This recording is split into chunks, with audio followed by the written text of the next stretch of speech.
జై శ్రీమన్నారాయణ. శ్రీమద్భగవద్గీత 14వ అధ్యాయము గుణత్రయ విభాగయోగము 19వ శ్లోకము. నాణ్యం గుణేభ్యః కర్తారం యదా ద్రష్ట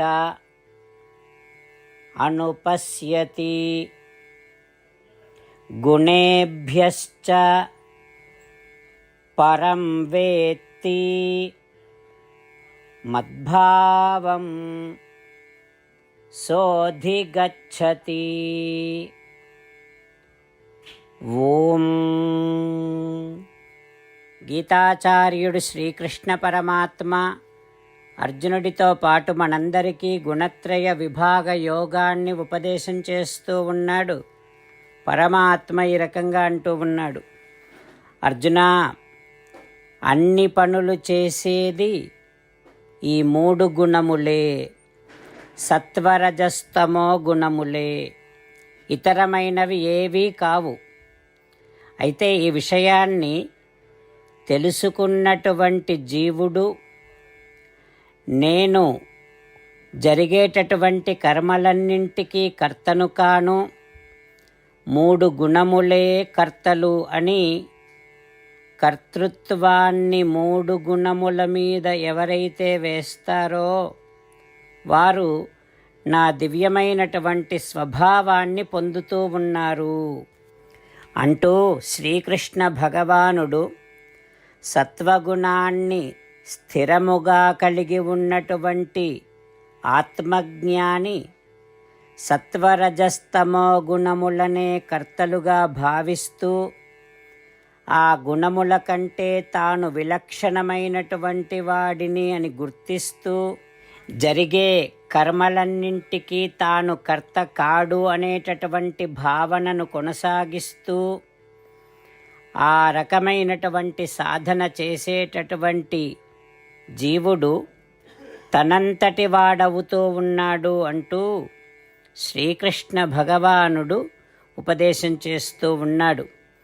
ఆ పరమాత్మ ఉపదేశాన్ని మనసారా భావన చేస్తూ మనలో సత్వగుణాన్ని పెంచుకుంటూ మన శరీరములో నుండి జరిగేటటువంటి కర్మలన్నింటికి పనులన్నింటికి సత్వరజస్తమో గుణములనే కర్తలుగా బాధ్యులుగా గుర్తిస్తూ ఆ కర్తృత్వాన్ని మన మీద వేసుకోకుండా మనము ఈ శరీరము కంటే వేరైనటువంటి వారమని విలక్షణమైనటువంటి జీవులము అని గుర్తిస్తూ, అంతేకాకుండా మనము శరీరానికి మాత్రమే చెందినటువంటి సత్వరజస్తమో గుణముల కంటే వేరైనటువంటి వారము అని గుర్తిస్తూ శ్రీమన్నారాయణుడిని పొందటమే జీవిత లక్ష్యముగా పెట్టుకొని శ్రీమన్నారాయణుడిని మాత్రమే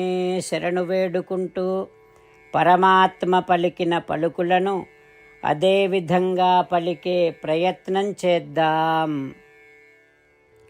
నాణ్యం గుణేభ్యః కర్తారం యదా ద్రష్టానుపశ్యతి గుణేభ్యశ్చ పరం వేత్తి మద్భావం సోధిగచ్చతి.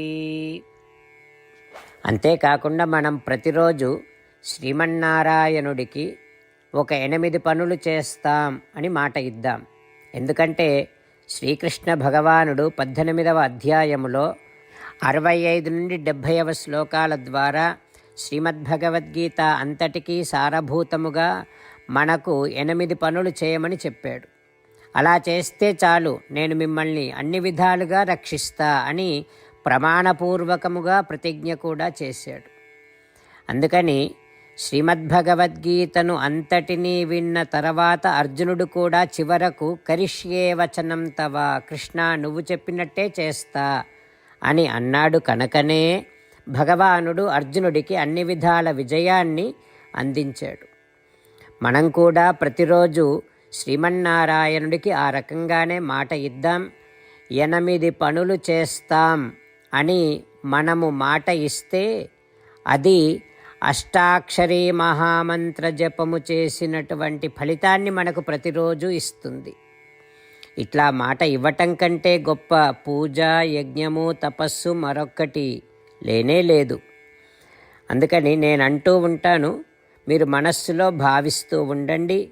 ఈ రకంగా మనము మాట ఇస్తూ ఉంటే శ్రీకృష్ణ భగవానుడి ముఖారవిందములో కలిగేటటువంటి ఆనందాన్ని మనం ప్రతిరోజు దర్శిద్దాం, ఆస్వాదిద్దాం.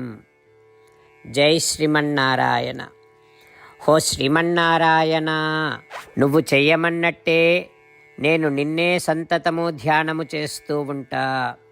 హో శ్రీమన్నారాయణ, నువ్వు చెప్పినట్టే నేను నీ భక్తుడిగానే ఉంటా. హో శ్రీమన్నారాయణ, నువ్వు చెయ్యమన్నట్టే నేను నా విధులను, కర్తవ్యాలను నీ సేవగా, నీ తృప్తి కోసమనే సక్రమంగా నిర్వర్తిస్తూ ఉంటా. ఓ శ్రీమన్నారాయణ, నువ్వు చెప్పినట్టే నేను నీవాడిని అనే మహావిశ్వాసముతో నీకే నమస్కరిస్తూ ఉంటా. ఓ శ్రీమన్నారాయణ, మామేకం శరణం వ్రజ, నన్ను ఒక్కడిని మాత్రమే శరణు వేడుకో అని నువ్వే అన్నావు కనుక నేను నిన్ను ఒక్కడిని మాత్రమే శరణు వేడుకుంటా. ఓ శ్రీమన్నారాయణ, మా శుచః, ఇక దుఃఖించకు అని నువ్వే నాకు భరోసా ఇస్తున్నావు కనుక నేను ఇక దుఃఖించను. ఓ శ్రీమన్నారాయణ, నువ్వు చెప్పినట్టే నువ్వు నా కోసమని అనుగ్రహించినటువంటి శ్రీమద్భగవద్గీతను ప్రతిరోజు కనీసము ఒక్క శ్లోకాన్నైనా జ్ఞాపకం చేసుకుంటూ శ్రీమద్భగవద్గీతను అనుసంధానము చేస్తూ ఉంటా. ఓ శ్రీమన్నారాయణ, నువ్వు చెప్పినట్టే నువ్వందరి కోసమని చెప్పినటువంటి శ్రీమద్భగవద్గీతను తెలియని భక్తులందరికీ తెలియచేసే నా వంతు ప్రయత్నాన్ని నేను నిరంతరము కొనసాగిస్తూనే ఉంటా. ఓ శ్రీమన్నారాయణ, నేను నువ్వు చెప్పినట్టే చేస్తా, నీకు నచ్చినట్టే ప్రవర్తిస్తా, నీకోసమే పని చేస్తూ ఉంటా.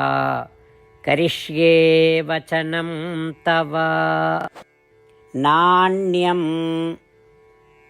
గుణేభ్యః కర్తారం యదా ద్రష్ట అనుపశ్యతి గుణేభ్యశ్చ